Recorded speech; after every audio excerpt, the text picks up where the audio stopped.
चलो that's great. So now let's start. जो मैंने लास्ट क्लास में आपको दिया था नाइट्रोजन आइडेट, आपको बताया था कि नाइट्रोजन को हम ऐसा लिख सकते हैं, पैरामैग्नेटिक है। उसके बाद बच्चों ऑक्सीजन को अगर मुझे लिखना हो तो देखो बच्चों, ऑक्सीजन को लिखना हो तो हम 1s2 लिख सकते हैं, फिर 2s2 and 2p4।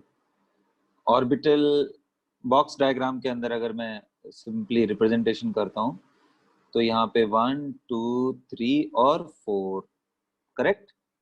Yes no? क्योंकि पहले तो हमें कैसा एक ही स्पिन में भरना है। क्यों एक स्पिन में क्यों भरना है भाई? फिर पेयरिंग बाद में क्यों करनी है? ऐसा क्यों करना है? ताकि हाँ बिल्कुल, हंस रूल ऑफ मैक्सिमम मल्टीप्लिसिटी को वैलिडेट कराने के लिए, राइट? तो ये था हमारा इंपॉर्टेंट चीज। तो अब अगर मैं पूछूं कितने अनपेयर्ड इलेक्ट्रॉन है तो आप बोलोगे सर अनपेयर्ड इलेक्ट्रॉन 2 हैं। तो ये पैरा है या डाया है बेटा? तो पैरा है। पैरा है तो मैग्नेटिक फील्ड में अट्रैक्ट होगा या रिपेल होगा बच्चों? अट्रैक्ट होगा। अट्रैक्ट हो। Very good.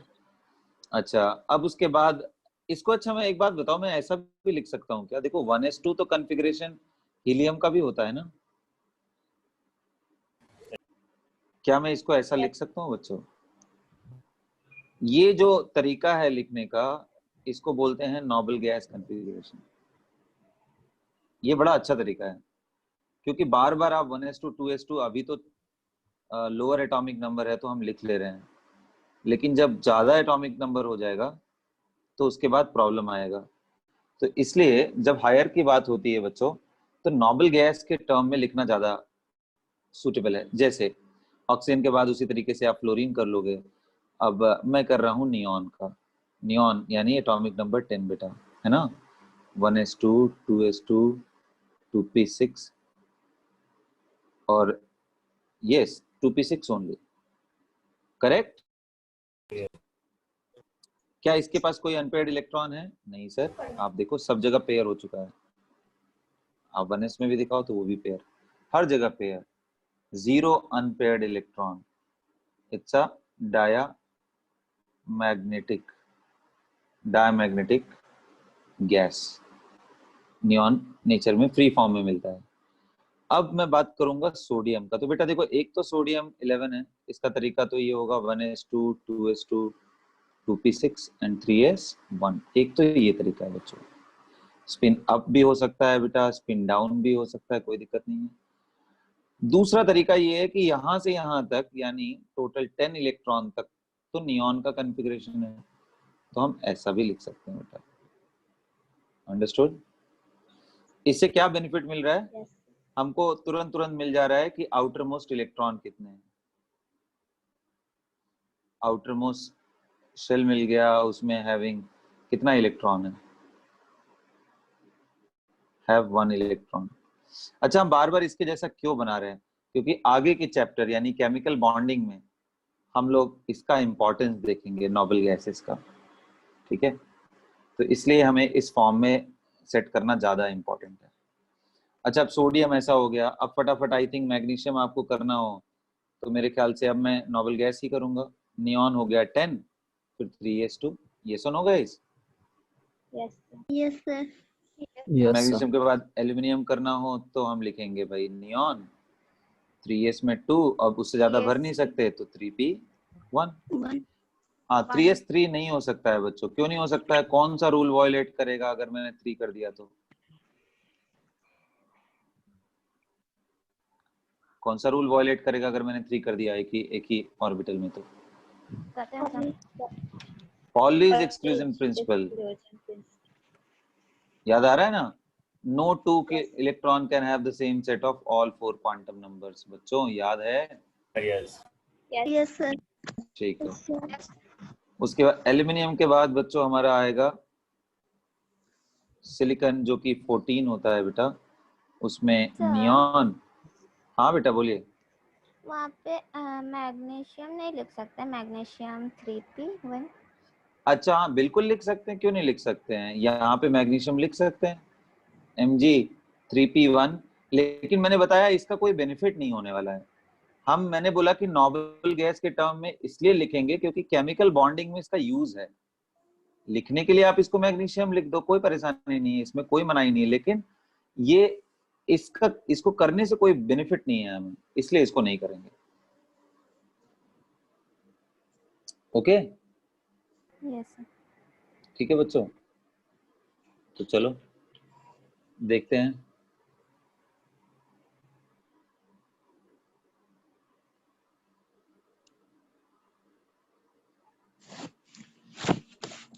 आइए देखते हैं। Sodium, magnesium, aluminium, silicon, phosphorus बेटा, फिर नियॉन आएगा 3s2 3p3 बेटा।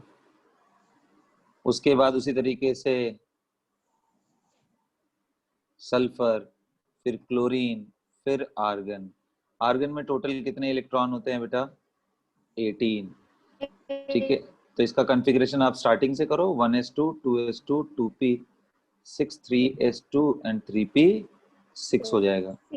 अब बेटा आर्गन के बाद यानी 19 यानी पोटेशियम पे जब आप आओगे तो इसको पूरा लिखने के बजाय आप सिंपली आर्गन कर दिए तो 18 तो यही हो गया।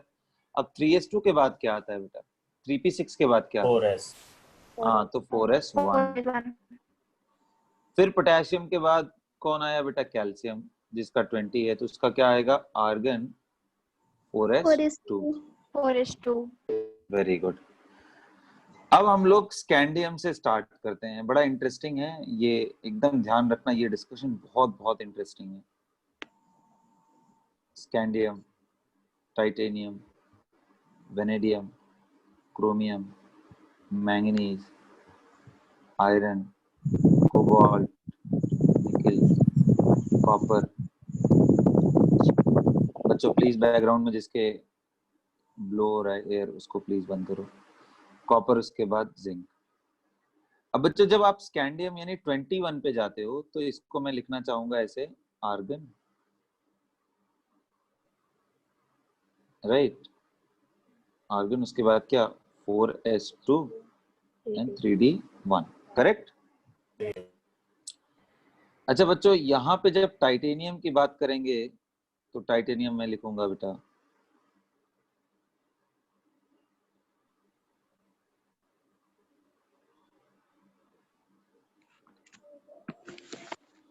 टाइटेनियम में लिखूंगा बेटा आर्गन।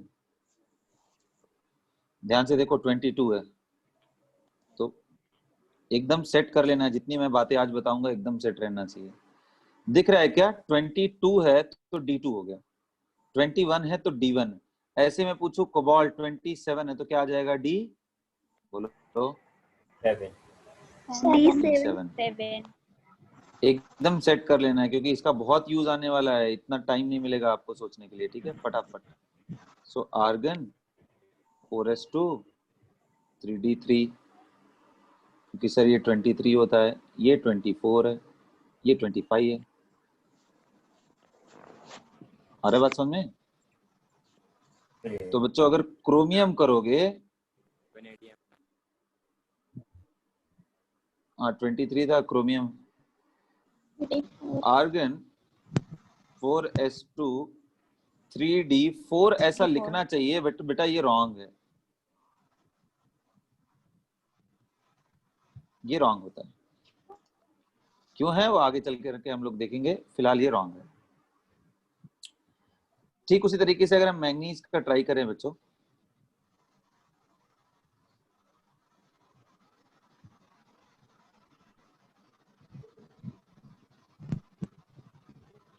तो मैंगनीज का आता है बच्चों आर्गन 4s2 3d5, करेक्ट, वो बिल्कुल करेक्ट है। आयरन का मैं बात कर रहा हूं तो आप बोलोगे आर्गन 4s2 3d6, बिल्कुल ये 26 होता है, 27 28 29 और ये 30। कोबाल्ट का बात करोगे बच्चों तो फिर से ऐसे ही लिखेंगे हम, आर्गन 4s2 3d7। निकिल का आप पूछोगे तो बिल्कुल हम लिखेंगे आर्गन 4s2 3d8। कॉपर आप पूछोगे बच्चों तो क्या करेंगे? हम लिखना चाहेंगे बिल्कुल कि आर्गन है 4s2 3d9। एक बार फिर से ये रॉन्ग है। जिंक का अगर आप पूछोगे बेटा तो जिंक का आता है आर्गन 4s2 3d10। मतलब अभी हमारे साथ प्रॉब्लम क्या है, चैलेंजेस क्या है कि दो जगह पे गड़बड़ी आया और दोनों का ही स्टार्टिंग लेटर सी है, chromium and copper, not cobalt. Okay, एक 24 है, दूसरा 29, सेकंड लास्ट एलिमेंट है। एकदम ध्यान रहना चाहिए, मिस्टेक नहीं होना चाहिए एग्जाम में, बहुत पूछता है। तो भाई राइट कॉन्फ़िगरेशन क्रोमियम का क्या है फिर? तो क्रोमियम का जो राइट कॉन्फ़िगरेशन है वो आर्गन 4s1 3d एंड उसी हिसाब से बच्चों जो कॉपर का कॉन्फ़िगरेशन है यानी 29 का करेक्ट वो है आर्गन 4s1 3d10। अभी ऐसा क्यों हो रहा है भाई? ये मतलब ये जंप क्यों कर गया? अच्छा मैं पूछूं, ये फॉलो कर रहा है क्या? अफबाउ प्रिंसिपल फॉलो कर रहा है क्या? No sir, does not follow aufbau principle. Yes और नो गाइस? Yes sir. क्योंकि अगर आप देखो तो 4s में जगह खाली था, बट ये क्या हुआ, इलेक्ट्रॉन आगे बढ़ करके इसमें चला गया। ये 2 करने के बजाय यहां से यहां चला गया। तो क्या ये ग्राउंड स्टेट कॉन्फ़िगरेशन नहीं है? बिल्कुल है। ये एक्साइटेड स्टेट नहीं है बेटा, it is the ground state of chromium, it is the ground state. Problem क्या है? मतलब इस does not follow aufbau principle का ये मतलब नहीं है कि ये एक्साइटेड स्टेट है, बिल्कुल नहीं। ये इनका ground state, minimum energy level है। तो आखिर भाई ऐसा क्यों हो रहा है? एक्सेप्शनल जो कॉन्फ़िगरेशंस आ रहे हैं, इरेगुलर जो कॉन्फ़िगरेशंस आ रहे हैं, उसके पीछे का रीजन क्या है? रीजन बिहाइंड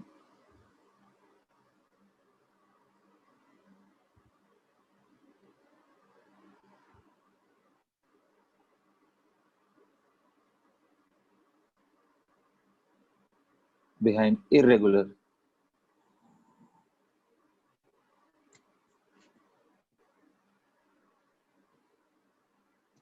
ऐसा क्यों हो रहा है भैया? कि तो सबसे पहला और सबसे बड़ा रीजन आता है कि बच्चों जैसे जैसे आप आगे बढ़ते जाते हो, याद है आपको मैंने जब आपको बोर थियरी पढ़ाया था तो मैंने बोला था बेटा 1 और 2 के बीच में बहुत बड़ा गैप होता है 10.2 का, और जब आप 2 से 3 जाते हो तो अचानक से गैप बहुत श्रिंक हो जाता है। याद आ रहा है? नहीं तो आप पिछले वीडियोस में जाके देखिएगा। कितना है ये? 1.89। और जाते हो तो और कम हो जाता है। तो अब जैसे जैसे सेल बढ़ाते जाते हो बेटा गैप कम होता जाता है। तो जो n-1d है एंड ns, इतना ही नहीं बेटा, मैं और बल्कि लिखना चाहिए ns n-1d and n-2f have similar energy level, or you can say have very less gap of energy.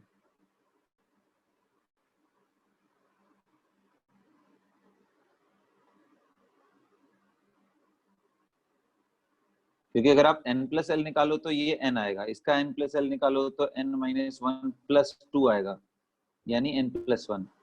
उसी तरीके से इसका निकालो तो n-2। f ऑर्बिटल के लिए l का वैल्यू कितना होता है? 3, सॉरी 4 आता है ना? नो नो नो 3 आता है, 3 आता है ना बेटा? बोलिए, सॉरी n-2f करेक्ट था ना वो तो? हाँ अरे s-p-d-f कितना आएगा बेटा? 0 1 2 3। तो इनके एनर्जी लेवल्स बेटा बहुत क्लोज होते हैं, बहुत क्लोज होते हैं। Very less gap are there, they are very very close. अब अगर very less gap of energy,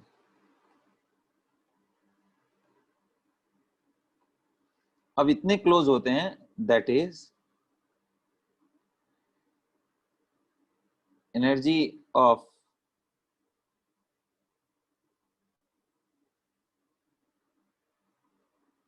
four F similar to 5D similar to 6S. 4D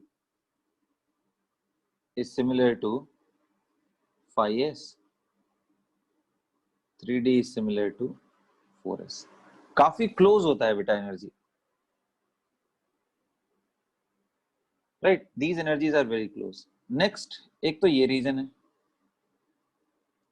number 1 की एनर्जी का बहुत बड़ा गैप नहीं होता है.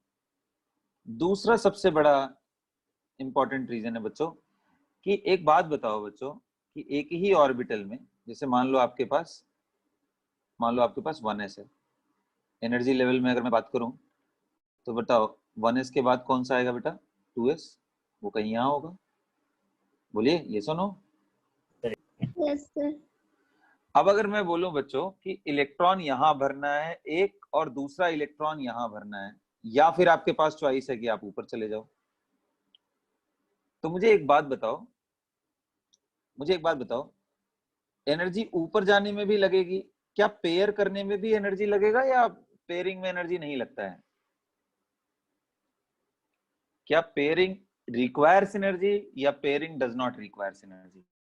मतलब अगर आप एक ही ऑर्बिटल में 2 इलेक्ट्रॉन को रख रहे हो तो उससे एनर्जी उसको चाहिए या फिर एनर्जी वो रिलीज करेगा? पेयरिंग से क्या होता है, एनर्जी मिलती है, या मतलब सेम ऑर्बिटल में अगर हम इलेक्ट्रॉन को पेयर कराएं तो उसका, अगर आपको सच में कोई चीज एग्जांपल चाहिए तो सबसे बढ़िया एग्जांपल है, जैसे आपको याद होगा कि जब हमारे पास p2 कॉन्फ़िगरेशन होता है तो हम कभी भी दोनों इलेक्ट्रॉन को एक ही बॉक्स में पेयर नहीं कराते हैं, बल्कि हम क्या करते हैं, एक इधर और एक इधर.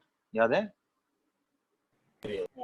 यस क्यों करने की कोशिश करते हैं ऐसा? क्योंकि हमें मालूम है कि जब भी हम उसको पेयर करने की कोशिश करेंगे, energy is required to pair an electron. तो बच्चों पेयरिंग रिक्वायर्स एनर्जी, ये भी बात दिमाग में रखना है कि पेयरिंग कभी भी एनर्जी, पेयरिंग करने के लिए इलेक्ट्रॉन का पेयरिंग करने के लिए, pairing of electron within orbital, within a given orbital, a single orbital, pairing of electron within a single orbital for an atom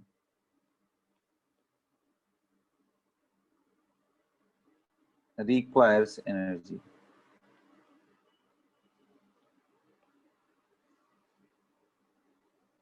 ठीक है? एक ही ऑर्बिटल के अंदर अगर आप पेयर कर रहे हो तो एनर्जी चाहिए.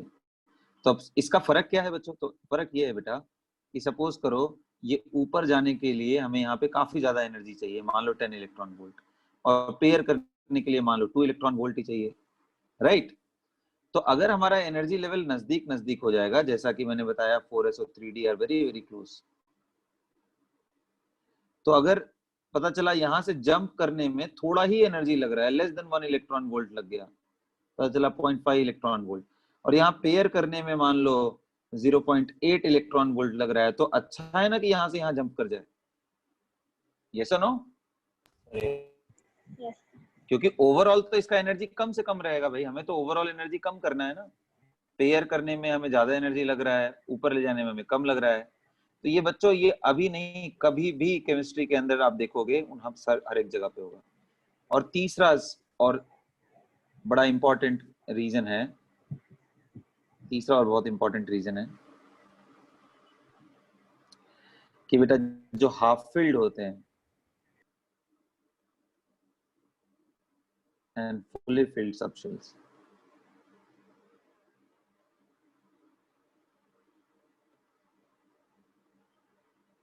Are relatively stable.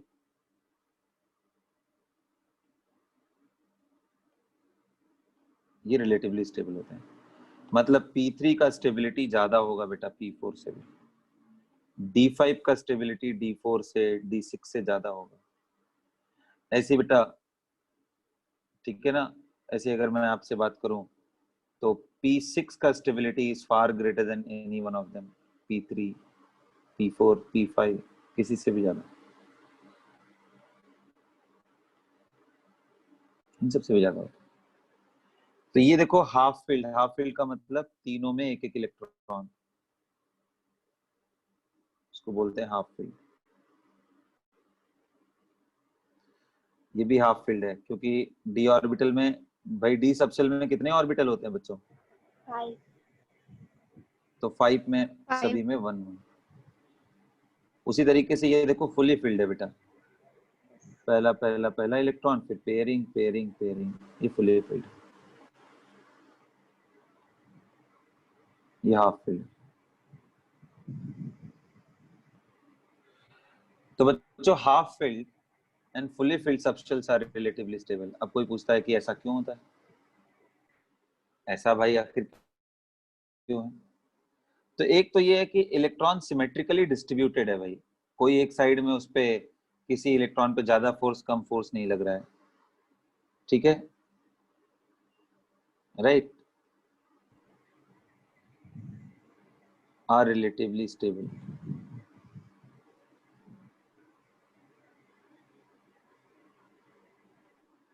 Due to, कोई पूछे तो आप क्या बोलोगे? Number 1 sir, symmetrical distribution of electron.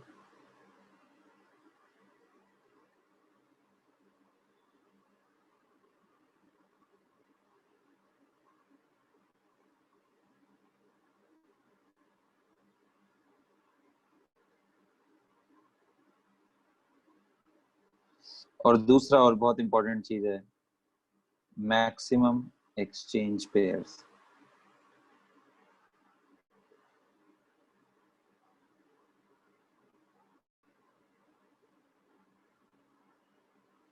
अब ये क्या है बच्चों, ये मैक्सिमम एक्सचेंज पेयर, इस पे क्वेश्चन भी बहुत सारा आता है, पूछता है एग्जाम में कितने एक्सचेंज पेयर्स बन रहे हैं, कितने एक्सचेंज एनर्जी। तो अब आप समझते हैं कि एक्सचेंज पेयर्स क्या क्या क्या होते हैं, फिर इसके बाद हम लोग थोड़ा आगे बढ़ेंगे। तो बच्चों व्हाट इज एक्सचेंज पेयर? तो देखो होता क्या है बच्चों कि अगर मैं ऑर्बिटल्स का बारे में बात करूं, तो अगर मैं P3 देखने की कोशिश करूं, तो P3 में हमारे पास 3 इलेक्ट्रॉन है और तीनों का स्पिन एक जैसा है। मैं अगर ये बोलूं बेटा ये इलेक्ट्रॉन अगर यहां चला जाए and at the same time दूसरा वाला यहां आ जाए, तो क्या ओवरऑल देखने में कोई चेंजेस हुआ? क्या आपको दिखा, कुछ पता चला? स्पिन सेम रखते हुए बेटा, स्पिन उल्टा नहीं करना। ये अगर यहां चला जाए तो कोई फर्क मालूम चलेगा, ये यहां चला जाए तो कोई फर्क मालूम चलेगा? तो नहीं। तो इनको बोलते हैं एक्सचेंज पेयर्स। हमारे पास कितने बने? तो total 3 exchange pairs.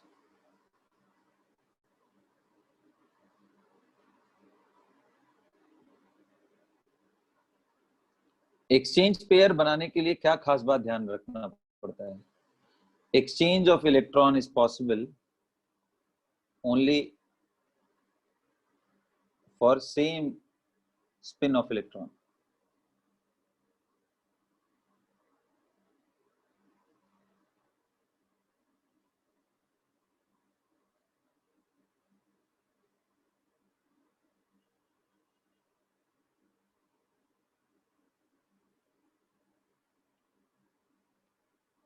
Exchange is possible for same spin of electrons. मतलब आप कभी भी अप एंड डाउन को नहीं करा सकते हो। जैसे अगर मैं बोलूं बेटा कि P4 मैंने ले लिया, तो क्या मैं इनका एक्सचेंज करा सकता हूं क्या कभी भी? क्या इसका इसके साथ करा सकता हूं क्या? करा के देख लो एक बार, क्या जनरेट करोगे? ये ऊपर रहेगा सर, ये ऊपर आ जाएगा। क्या गड़बड़ी दिखा, कुछ दिखा? Yes, sir. Violates, Polys. हाँ, Polys. Don't follow polish.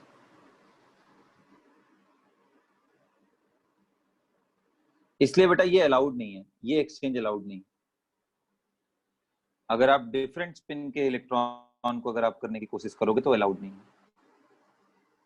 अच्छा, इससे होता क्या है बेटा, जिसमें जितना ज्यादा एक्सचेंज पेयर्स बनेगा क्वांटम मैकेनिक्स के हिसाब से बच्चों, उस सिस्टम का एनर्जी उतना ही लो होगा। सो ये एक रूल है, ये आप याद रखो, क्योंकि क्वांटम मैकेनिक्स के अंदर जाकर के मैं उसको डिराइव नहीं कर सकता। More the number of exchange pairs,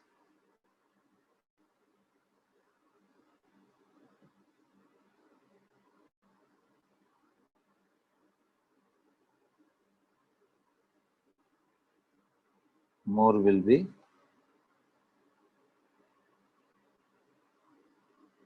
stability of system.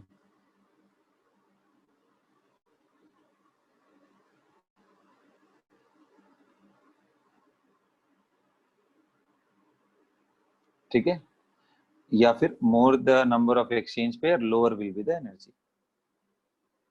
आ रहा है बात समझ में बच्चों? तो अभी क्वेश्चन पूछता हूं मैं, देखते हैं आप लोग क्या करते हो। Find the number of exchange pair in the following case.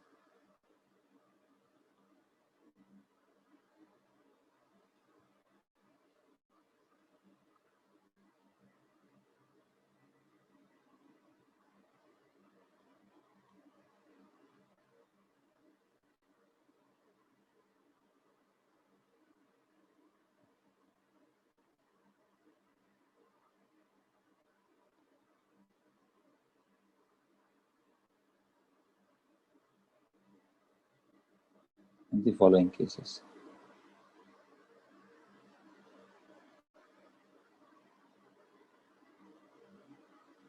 तो बेटा पहला आपको दे रहा हूँ P6, B आपको दे रहा हूँ मैं P5, C दे रहा हूँ बेटा D5, और D दे रहा हूँ आपको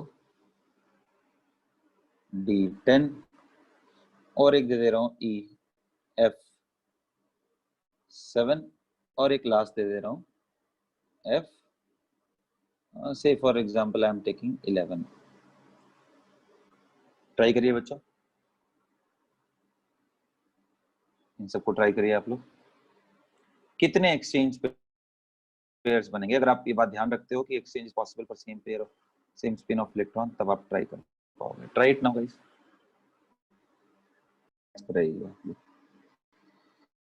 सो बच्चों अब तक ट्राई कर लिया है तो पहले सॉल्व करते हैं। से for example A which is P6, तो मैंने सबसे इंपॉर्टेंट चीज क्या बताई आपको कि सेम स्पिन के बीच में ही आप करा सकते हो, you can not exchange between opposite spin. तो आई वुड सजेस्ट यू कि इसको दो अलग अलग पार्ट में ब्रेक करो। अप स्पिन वाले को एक साथ रखो, डाउन स्पिन वाले को एक साथ रखो। तो आपने क्या करा सकते हो सर, इसको इसके साथ, सर इसको इसके साथ करा सकते हैं, और इसको इसके साथ। एंड सिमिलरली ऊपर वाले में भी, तो 3 यहां से और 3 यहां से, टोटल कितना आ गया? 6। ठीक है, तो फर्स्ट का आंसर 6 आया। बी देखते हैं, जब हम P5 कर रहे हैं तो क्या होगा? 1 2 3 4 5। फिर से आप इसको ब्रेक कर लो, 1 2 एंड 3। तो बेटा यहाँ 3 आएगा जैसा ऊपर आया था, और यहाँ पे सिर्फ एक ही पेयर बन रहा है तो सर 1। तो इसका आंसर कितना आएगा? 4। 4 ना, 5 कहाँ से होता है जी? नर्सरी क्लास में भेज देंगे हम। D5। अब D5 का मैं बात करूं तो D में कितने ऑर्बिटल्स होते हैं बच्चों? 5 ऑर्बिटल। 5। अब सभी के सभी में हमारा सेम स्पिन है, तो अब ये थोड़ा टफ हो जाएगा। मतलब टफ क्या होगा, थोड़ा लेंदी होगा, आपको ऐसे बनाना पड़ेगा। तो मैं एक काम करूंगा, एक फॉर्मूले का मैं हेल्प लूंगा, जो कि परम्यूटेशन कॉम्बिनेशन का फॉर्मूला है। क्योंकि बेटा हम 2-2 का पेयर बना रहे हैं ना, 5 हमारे पास टोटल ऑब्जेक्ट अवेलेबल है, 2-2 का हम पेयर बना रहे हैं। जब भी ऐसा कभी केस आए तो आप एक फॉर्मूला सेट कर लीजिए, n × n - 1/2। टोटल पेयर, जहां पे n क्या है, number of electron having same spin, क्योंकि जिनका हम एक्सचेंज करा रहे हैं। Sir combination. बेटा अब ये परमुटेशन है या कॉम्बिनेशन, ये तो आप लोग मैथ्स पढ़ रहे हो तो ज्यादा अच्छे से जानते होगे, ठीक है। तो अब यहाँ पे समझने की कोशिश करो कि यहाँ से ये, यहाँ से ये, यहाँ से ये, यहाँ से ये पहले वाला 4 लोगों से एक्सचेंज कर सकता है। दूसरा ये क्योंकि उसका पहले ही इंक्लूडेड है 3। उसी तरीके से आगे अगर आप चेक करोगे तो 2 मिलेगा आपको, फिर 1 मिलेगा, तो इनका सम करोगे तो ये फिर से वही फॉर्मूला बन के आ गया। तो कैसे भी करो बच्चों, आपको आंसर सेम ही आने वाला है। So I will just simply use this 5 into n minus 1, 5 minus 1 by 2, मतलब 5 into 4 by 2 बेटा, जो कि 10 आ गया। 20/2। ठीक है, तो ये आंसर हो गया 10। अब इसके बाद नेक्स्ट देखेंगे बच्चों, कौन सा डी, वो क्या दिया था मैंने डी में, डी में मैंने आपको दिया था D10। तो बड़ा सिंपल है, बताइए भाई आपके हिसाब से D10 का कितना आना चाहिए बच्चों? 20. हाँ गुड। बच्चे मिस्टेक क्या करते हैं मालूम, वो क्या करते हैं, n के जगह पे पूरा 10 रख लेते हैं, वो रॉन्ग हो जाएगा। n नॉट इक्वल टू 10, क्योंकि n क्या होता है, सेम स्पिन में कितने हैं। तो आप इसको फिर से मैंने बोला कि आप इसको ब्रेक कर लीजिएगा, इसको आप सेम स्पिन में ब्रेक कर लीजिए।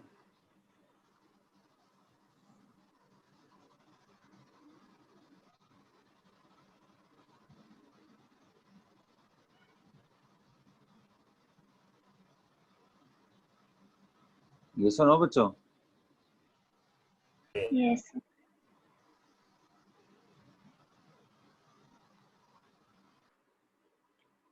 तो इसका भी 10 आ जाएगा, इसका भी 10 आएगा।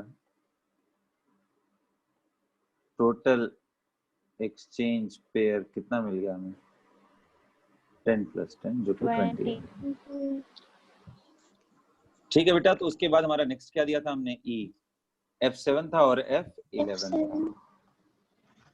F7 और F11। तो F7 में आप करोगे तो F में कितने ऑर्बिटल होते हैं बच्चों, 7. याद है ना, L का 7। वैल्यू कितना होता है 3। नंबर ऑफ ऑर्बिटल कैसे निकालते हैं, 12 + 1।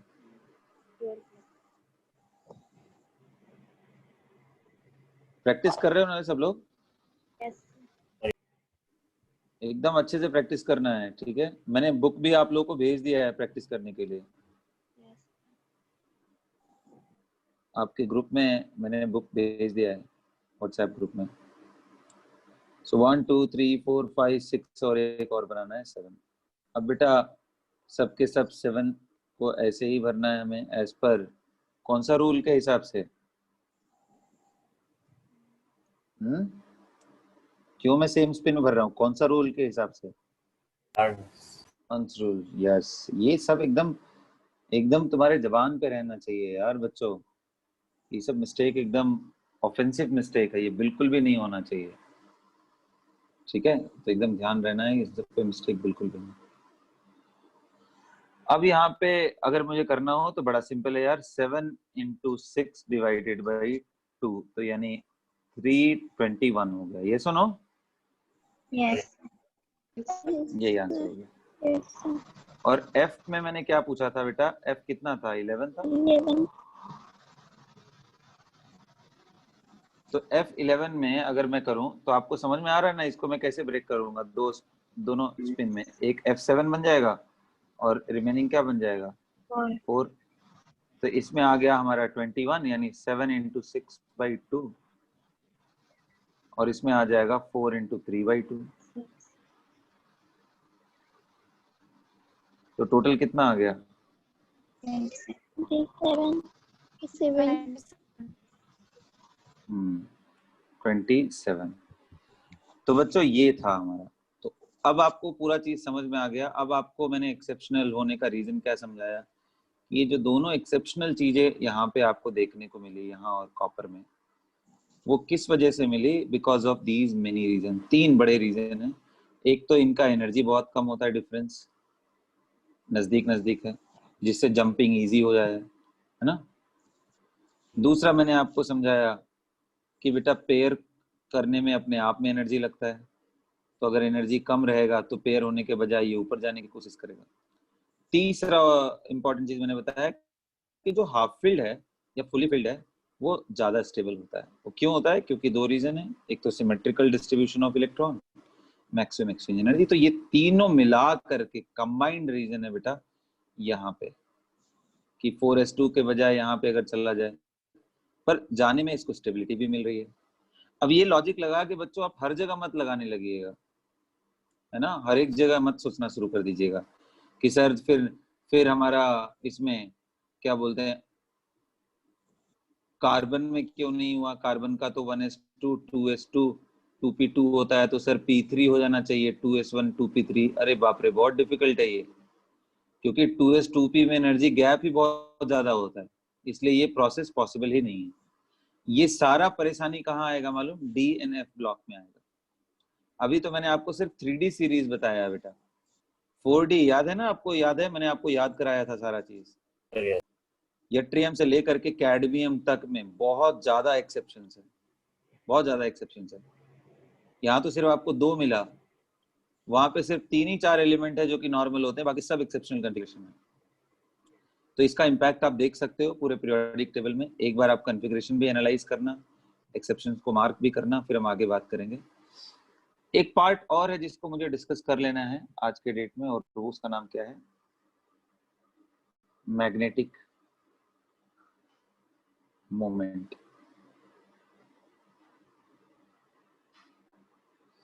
अब बेटा ये मैग्नेटिक मोमेंट क्या है और ये क्यों अराइज होता है?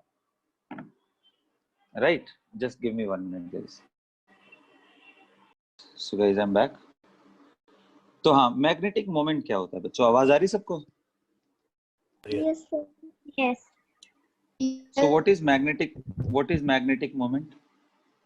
तो बच्चों मैग्नेटिक मोमेंट आने के पीछे पहले रीजन समझो। हालांकि मैग्नेटिक मोमेंट का प्रॉपर डेरिवेशन सब कुछ क्लास 12th में फिजिक्स में आपको मिलेगा, बट मैं आपको बता दे रहा हूँ कि ये आता क्यों है। तो बच्चों मैग्नेटिक मोमेंट हमारा इस पूरे, अगर मैं न्यूक्लियस को फिक्स मान के चलूं और इलेक्ट्रॉन चारों तरफ उसके घूम रहा है, रैंडमली भी घूम रहा है बट एक लूप फॉर्म कर रहा है, तो बेटा उसकी वजह से आता है। यानी मैग्नेटिक मोमेंट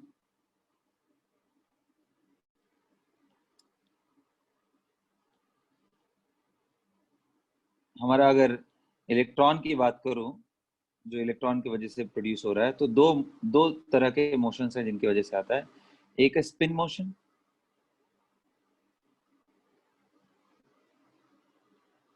इसके कारण जो अराइज होता है बेटा उसको बोलते हैं स्पिन मैग्नेटिक मोमेंट। अभी आप यहाँ पे जस्ट फॉर्मूला देखेंगे। और दूसरा होता है बेटा ऑर्बिटल मोशन में, जो ऑर्बिटल में घूमने की कोशिश करता है, ऑर्बिटल मोशन की वजह से जो राइज हो उसको बोलते हैं ऑर्बिटल मैग्नेटिक मोमेंट।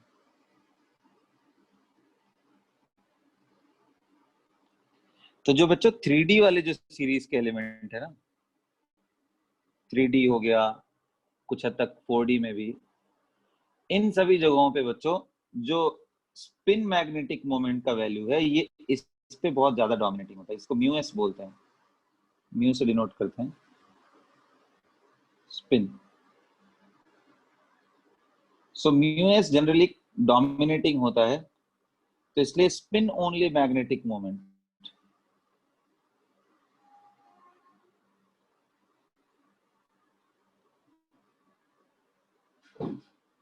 इसका जो फॉर्मूला है यानी म्यू एस का, वो है √n n+2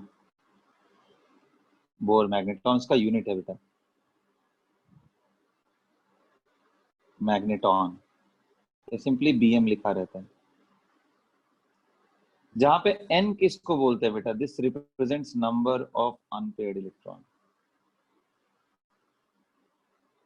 इसका डेरिवेशन बच्चों थोड़ा फिजिक्स आ जाए तब सिखाएंगे तो ज़्यादा अच्छा आएगा, लेकिन अभी आप समझ लो कि बस यही है इसको, ठीक है। एज इफ नाउ इसको सेट कर लो अपने दिमाग में, इस पे क्वेश्चंस आते हैं बहुत सारे, इसलिए मैं बोल रहा हूँ कि you are suppose to learn this. Got my point guys?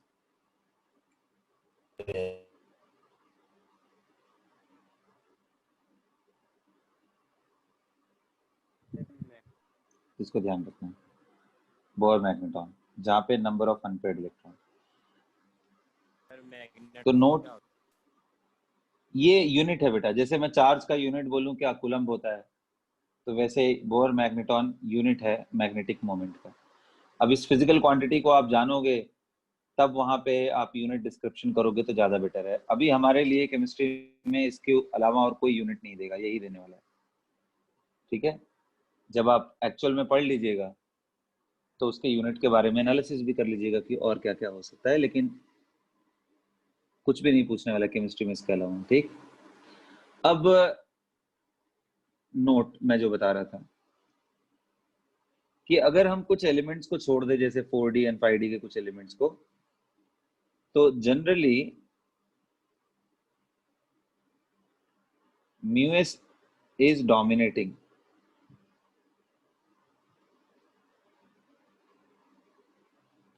over orbital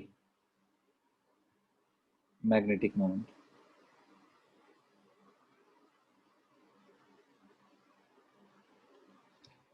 तो जो μs है बच्चों वो ऑर्बिटल मैग्नेटिक मोमेंट पे डोमिनेट करता है। तो इसलिए अगर क्वेश्चन आए कभी भी कि फाइंड द मैग्नेटिक मोमेंट, अगर वो स्पिन मेंशन भी ना करे तो आप स्पिन ही सिर्फ कैलकुलेट करोगे, क्योंकि दूसरे का मैंने कोई फॉर्मूला आपको लिखाया भी नहीं है, काफी इसकी वैल्यू बहुत कम होती है। तो अगर मैं यहाँ पे डिस्कस करूं आपके सामने, जैसे मैं आपसे पूछूं कि find the magnetic moment of, जैसे मैं आपसे पूछूं बेटा स्कैंडियम बताओ, दूसरा बताओ टाइटेनियम का, तीसरा बताओ वेनेडियम का, ठीक है, चौथा बताओ बेटा जिंक का। तो आप ट्राई करोगे, थोड़ा फास्ट निकालोगे बेटा। क्या करना है यार, सिंपली ये फॉर्मूले में रख के आंसर निकाल देना है। इसके लिए क्या चाहिए आपको, अनपेयर्ड इलेक्ट्रॉन। वो कहाँ से मिलेगा, इलेक्ट्रॉनिक कॉन्फ़िगरेशन से। करके करो तो बच्चों, थोड़ा फास्ट करो तो, डू इट। तो फाइंड द मैग्नेटिक मोमेंट, इनका मैंने आपको बोला था करने के लिए, राइट। तो आप देखो इसमें स्कैंडियम का कॉन्फ़िगरेशन आप सबको मालूम है। अब मैं जल्दी थोड़ा करूंगा, याद है ना मैंने बोला था कि आप ये सेट करोगे। तो 4s2 3d1। टाइटेनियम का मैं देखता हूँ क्या आएगा, आर्गन 4s2 3d2। तो अब बच्चों यहाँ पे अगर मैं देखूं तो s में तो पूरा पेयर्ड है, d के जो 5 ऑर्बिटल्स हैं उनमें एक अनपेयर्ड है, n का वैल्यू 1 है। यहाँ पे उसी तरीके से देखने की कोशिश करूँ तो n का वैल्यू कितना आ गया बेटा, 0 2 ना। d2 में 0 कहाँ से आएगा, पहले सिंगल सिंगल भरोगे ना सब में। तो अब जब n का वैल्यू 1 आ गया तो इसके लिए म्यू का वैल्यू कितना आ गया, √1 1 + 2 यानी √3 यानी 1.732।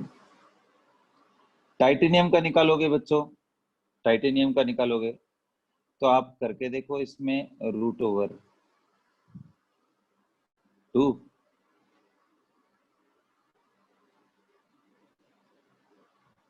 राइट, 2 + 2 कितना आ गया, √8 √8 आ गया। अब बच्चों √8 का वैल्यू कितना आता है, तो आपको मालूम है कि √8 आ गया। इसको आप सॉल्व करना चाहो तो नथिंग बट 2√2, ये सुनो। अब 2 का वैल्यू इंटू √2 आपको मालूम है 1.73, 1.4 जी सॉरी 1.414।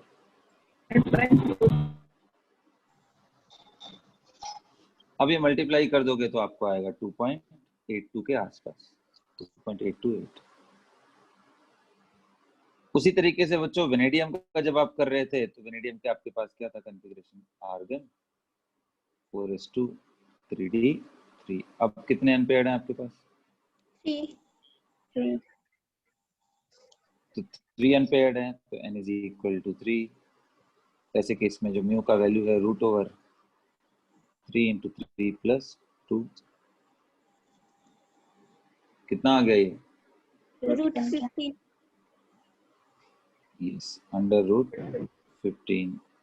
अब ये वैल्यू तो आपको देखना पड़ेगा कि कितना आने वाला है। जैसे √15 अगर मैं कैलकुलेट करूं तो 3.87 होता है। अच्छा, पता है एग्जाम में क्या होगा, उल्टा भी पूछ सकता है। वो बोलेगा कि मैग्नेटिक मोमेंट इतना था, तो बताओ अनपेयर्ड इलेक्ट्रॉन कितना है। अब आप सोच रहे हो कितना खतरनाक है ये वैल्यू, 3.87। लेकिन पता है ट्रिक क्या है, जल्दी से आंसर निकालना हो तो क्या करोगे, इसमें से डेसिमल वाले पार्ट हटा दो, जितना बच रहा है वही उसका अनपेयर्ड इलेक्ट्रॉन होगा। यहाँ पे डेसिमल वाला सारा पार्ट हटा दो, जो बच गया वही उसका अनपेयर्ड इलेक्ट्रॉन होगा। डेसिमल का पार्ट हटा दो बेटा, जो बच गया वही उसका अनपेयर्ड इलेक्ट्रॉन होगा। इतना जल्दी निकल जाएगा। अगर थोड़ा स्मार्ट हो तो बेटा फॉर्मूले के साथ ऑब्जर्वेशन भी शार्प रखोगे आप, ठीक है। ऑब्जर्वेशन अगर अच्छा रहा आपका तो आप क्वेश्चंस को थोड़ा जल्दी निकाल सकते हो। नहीं तो बाकी आप सब लोग निकालेंगे वैसे, n into n plus 2 is equal to, ऐसा करके आप सभी लोग निकालोगे। चलो ठीक है, तो वेनेडियम तक हो गया। अब क्वेश्चन ये आता है आयनिक कॉन्फ़िगरेशन कैसे करें।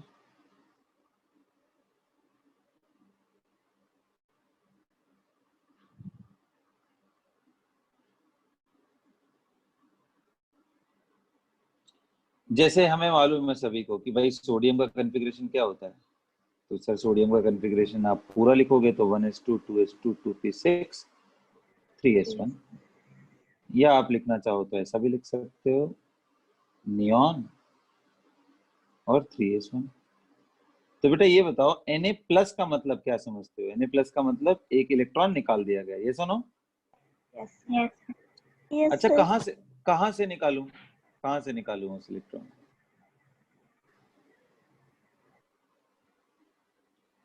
तो ये कुछ इसी तरह का बात हो गया सर कि आप निकालो कहीं से भी, क्या फर्क पड़ता है। लेकिन अगर आपने गलती से यहाँ का इलेक्ट्रॉन निकाल दिया तो ये जो ऊपर वाले हैं सब फटाफट नीचे आना शुरू करेंगे, रीअरेंज कर लेंगे। लास्ट में किसका खाली हो जाएगा?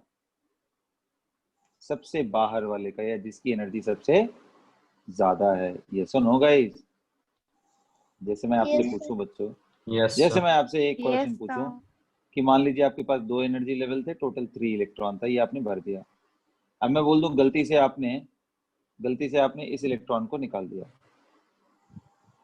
तो अब आपके पास क्या हो गया, नीचे वैकेंसी क्रिएट हो गई, ऊपर है तो आप वो प्रिंसिपल मेंटेन करने के लिए नीचे आ जाएगा। नीचे आ गया तो क्या बन गया, 2 इलेक्ट्रॉन, ऊपर 0। तो आपको अल्टीमेटली निकालना कहां से पड़ रहा है, ऊपर वाले में से ही पड़ रहा है। तो सबसे सिंपल क्या रूल है बेटा कि इलेक्ट्रॉन कभी भी निकालोगे आप तो वो हायर एनर्जी से निकलता है, हायर जिसका एनर्जी ज्यादा हो, जो जितना बाहर उसकी एनर्जी उतनी ज्यादा। तो यानी जब आप Na प्लस करोगे तो आंसर आएगा 1s2 2s2 2p6, ये निकल गया 3s0। या फिर आप सिंपली बोलोगे नियॉन हो गया 3s0 3p0, आगे है तो बट वो सब जीरो में। क्लियर हुआ बच्चों? Yes. आ रहा है बात समझ में सभी को? yes ठीक Yes, है, sir. तो अब नेक्स्ट आता है बच्चों कॉन्फ़िगरेशन ऑफ आयंस के बाद। अच्छा, इसी में और मैं कुछ एग्जांपल देता हूँ। जैसे फ्लोरीन आपको आता है क्या, 1s2 2s2 2p5। तो बेटा अगर मैं F माइनस करूंगा तो किधर जाएगा, तो बोलोगे ना सर कि जो खाली था उसी में भरेंगे आप, 2p6 हो जाएगा ये। ठीक उसी तरीके से बच्चों अगर मैग्नीशियम का 1s2 2s2 2p6 और 3s2 होता है तो मैग्नीशियम प्लस 2 का क्या होगा, 1s2 2s2। अब गेम क्या होता है, सबसे बड़ा जो गेम होने वाला है वो किसके लिए होगा पता है, डी ब्लॉक के लिए। इसलिए इसको मैं अलग से लिख रहा हूँ।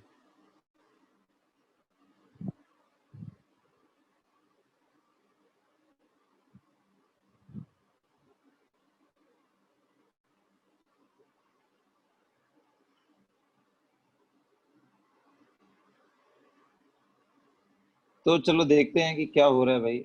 इसमें सबसे बड़ी प्रॉब्लम है कि अगर मैं डी ब्लॉक का बात करूं, यानी अगर मैं डिस्कशन करूं बेटा किसका, से फॉर एग्जांपल वेनेडियम का, तो वेनेडियम का आप कॉन्फ़िगरेशन करोगे ऐसा 4s2 एंड 3d3, यस और नो? Yes. Yes. अगर आपसे पूछा जाए कितने अनपेयर्ड इलेक्ट्रॉन है तो क्या आंसर होगा? 3. अब आप एक बार जरा सोच करके बताइए कि वेनेडियम +1, वेनेडियम +2, वेनेडियम +3, आप सोच करके जरा बताइए कि आप क्या सोचते हैं इनका कॉन्फ़िगरेशन क्या होना चाहिए, और साइड बाय साइड में आप ये भी बताएंगे कि कितने अनपेयर्ड इलेक्ट्रॉन हैं इसके पास।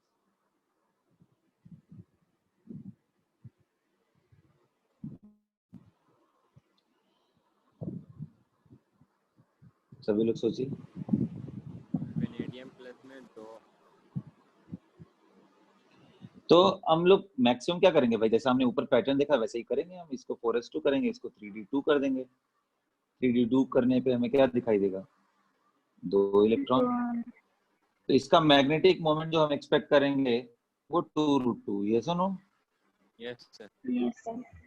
बट बेटा इसका मैग्नेटिक मोमेंट जो ऑब्जर्व्ड है that is higher than that, mu observed is much higher than 2√2। भाई ऐसा क्यों हो गया? इसका मतलब ज्यादा कैसे हो गया ये? क्या कुछ प्रॉब्लम है क्या? हम कहीं डी से नहीं निकाल के कहीं और से निकालना है? तो करेक्ट आंसर है बिल्कुल, तो ये इसका करेक्ट आंसर नहीं है बच्चों। वेनेडियम का कॉन्फ़िगरेशन इनफैक्ट किसी भी ऑर्बिटल जो भी हम यहाँ पे ड्रॉ किए हैं बच्चों, उनमें से किसी भी चीज का अगर आप करना चाह रहे हो तो भर देने के बाद इलेक्ट्रॉन को आप शेल के हिसाब से अरेंज कर दोगे। 3d पहले आता है बेटा और 4s बाद में आता है, ठीक है? इसको कुछ इस तरीके से समझा जाता है कि जब भी हम इलेक्ट्रॉन का फिलिंग करते हैं तब तक तो ठीक है, लेकिन इलेक्ट्रॉन फिलिंग करने मतलब फिलिंग करते समय किसका एनर्जी ज्यादा था बेटा, किसका एनर्जी लोअर था? और का ज़्यादा। तो याद होगा कि आप देखो 4s की एनर्जी लोअर है, पहले हम 4s भरे हैं फिर उसके बाद 3d भरे थे। तो ये कुछ ऐसा होता है before filling.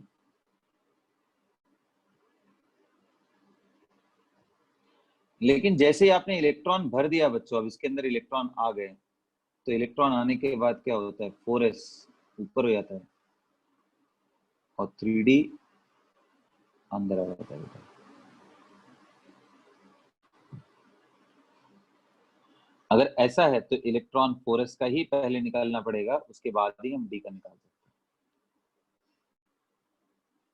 So this is after filling.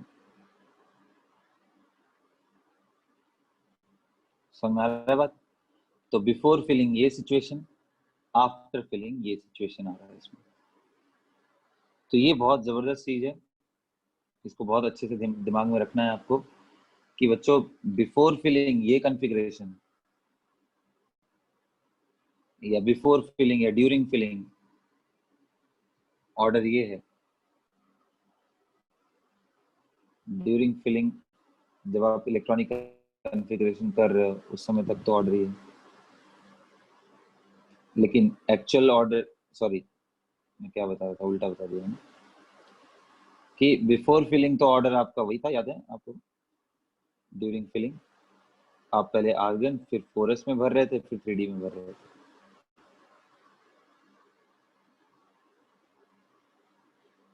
During filling of electron, and ये आफ्टर फिलिंग रहेगा बेटा। तो ये अगर आपको मालूम है तो अब आप जब V+ निकालोगे तब इजी हो जाएगा। फिर आप क्या बोलोगे, 3d3 4s 1। समझ में आया क्या बच्चों? Yes. और अगर मैं आपको बात करूं कि वेनेडियम +2 तो 3d3 4s 2। अच्छा मैंने ये बिल्कुल भी नहीं बोला बेटा, एक बात मेरा एकदम दिमाग में ध्यान रखना सब लोग, मैंने ये बिल्कुल भी नहीं बोला ये 4s 1 ही कंफर्म है, बिल्कुल नहीं। क्यों? क्योंकि हो सकता है एनर्जी चेंजेस के बाद ये s का इलेक्ट्रॉन d में भी आ सकता है, क्योंकि एनर्जी गैप याद है ना, ns और n-1 d का काफी कम। इसलिए एग्जाम में कभी +1 का नहीं पूछता है, एग्जाम में सीधा +2, ताकि कोई कंफ्यूजन ही ना हो। इसका पूरा इलेक्ट्रॉन निकाल दो। आ रहा है बात समझ में? Yes. Yes. इसलिए कंफ्यूजन से बचने के लिए वो हटा देता है। तो वेनेडियम +1 के बजाय सीधा मैं भी +2 लिखूंगा। +1 को हम लोग हटा देते हैं कि +1 हमें जानना ही नहीं। तो वेनेडियम +2 अगर निकालना हो तो क्या होगा, फिर ये पूरा का पूरा 0 हो जाएगा। तो आप सोचो, अगर आप नॉर्मली सोचते तो आंसर कुछ और आता, और यहाँ सोचने पे कैसा आ रहा है answer? Number of unpaired electron is equal to 3, तो magnetic moment is equal to √3, 3 + 2, तो वही √15 का वैल्यू कितना आया था हम लोगों ने देखा था? 3 पॉइंट 87. हाँ, जो भी आया था बच्चों, आपने किया है, होशियार हो आप लोग। 87 बोर मैग्नेटॉन, ये हमारा आंसर है। सबको बात समझ में आई जो मैंने समझाया? Yes, sir. क्लियर है? तो अगर समझ में आ गया है तो जरा बताइए आप क्रोमियम +1 का कॉन्फ़िगरेशन, कॉपर +2 का कॉन्फ़िगरेशन, आयरन +3 का कॉन्फ़िगरेशन। ये 3-3 कर दीजिए, मेरा काम खत्म हो जाएगा। फिर जल्दी करिए आप लोग।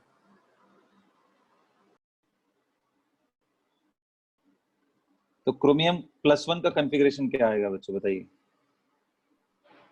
235. तो पहले क्रोमियम आप लिख लीजिए, याद है ना एक्सेप्शनल था ये। Yes. Yes, sir. सो 3d5 4s1 डायरेक्टली मैंने लिख दिया बाहर, ठीक है, 3d को अंदर कर दिया, क्योंकि अब ये क्या हो जाएगा 3d5। कॉपर +2, अब मैं डायरेक्ट लिखने जा रहा हूँ बेटा। कॉपर का कितना होता है? 29 था। Argon 3d10 4s. 3d10 4s1, तो इसका क्या आ जाएगा? 3d10। तो बेटा ध्यान रहे, आप भरने के बाद तुरंत 4s को बाहर कर दीजिए। ऐसे ही आयरन +3 का अगर आप देखो तो आयरन का 26 होता है, तो आएगा सर आर्गन। कॉपर से तो 2 निकाले ना, तो 3d9 अच्छा, ही होगा। हाँ, राइट 3d9 2 निकाले हैं, बिल्कुल। हाँ बेटा बिल्कुल 3d9, my mistake. Okay, argon 3d, आपको मालूम है कि आयरन का d6 होता है और 4s2 आएगा। आयरन +3 करेंगे तो आर्गन 3d5, 5. मतलब हाफ फिल्ड हो गया है ना।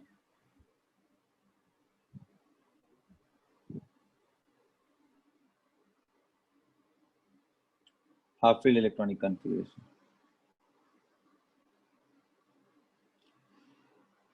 सो कितने कितने अनपेयर्ड इलेक्ट्रॉन है बच्चों? आई होप कि आपको मालूम होगा। यहाँ पे 5 है अनपेयर्ड इलेक्ट्रॉन, यहाँ आप देखोगे तो कितना है 1 अनपेयर्ड इलेक्ट्रॉन। करके देख लोगे ना बच्चों? Yes sir. Yes, sir. D9 1 2 3 4 5 pairing, 6 7 8 9, तो एक ही अनपेयर्ड बचा। ऐसी सब जगह करके देख लेना। यहाँ पे आपका 5 आएगा, 5 unpaired electron. Yes, Yes. Yes. तो ये हो गया बच्चों सारा discussion related to the electronic configuration, magnetic moment. मैंने बहुत सारा चीज बता दिया है।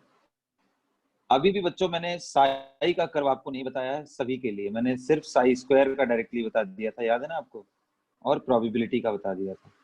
ये एक थोड़ा सा क्रिटिकल चीज है, इसके बारे में हम कभी अलग से टाइम निकाल के आपको डिस्कस करेंगे। दूसरी चीज जो मैंने अभी आपको नहीं डिस्कस की है वो है पूरे पीरियोडिक टेबल का, जितना पीरियोडिक टेबल है उन सबका इलेक्ट्रॉनिक कॉन्फ़िगरेशन कैसे स्मार्टली लिखा जाए। तो मैं बताऊं इसके बारे में, इससे पहले मैं एक्सपेक्ट करूंगा कि आप लोग खुद से पहले इस पे मेहनत करो। फिर मैं बताऊंगा कि कैसे, अगर आपको पीरियोडिक टेबल, मैंने आपको बताया था ना, पीरियोडिक टेबल अगर आपने याद कर लिया है तो कैसे एटम देखते ही हम प्रेडिक्ट करेंगे उसका इलेक्ट्रॉनिक कॉन्फ़िगरेशन। ये एक बड़ा अच्छा तरीका है जिसको हम कल के क्लास में हम लोग